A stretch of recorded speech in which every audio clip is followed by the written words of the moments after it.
It is time to tell them uniforms and ranks and medals have become ugly.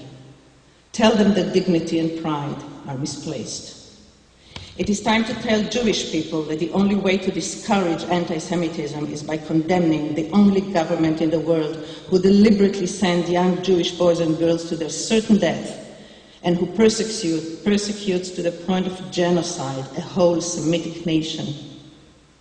Explain to them that it is the Jewish government and the action of its army, not some primordial hatred for the Jewish race, which are the reasons for the invention of the new signs we often see in pro-Palestinian demonstrations, where the Star of David is equated with a swastika.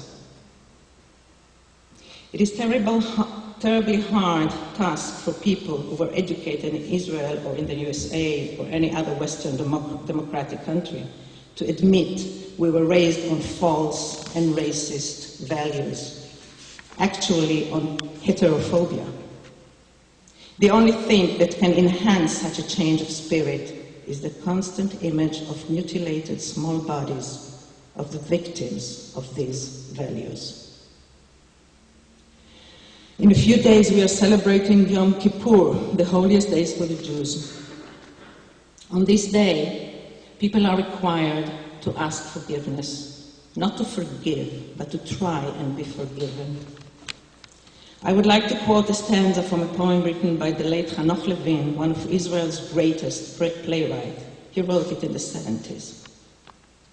Dear Father, when you stand on my grave, old and tired and very lonely, and you see how they bury me in the ground, ask me to forgive you, my Father.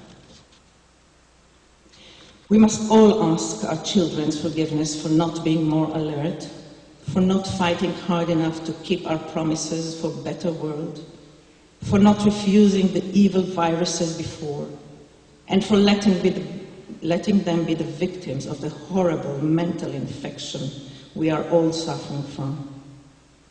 To look at their innocence, astonished, disillusioned, small faces, and ask ourselves, why does that streak of blood rip the petal of their cheek? Thank you.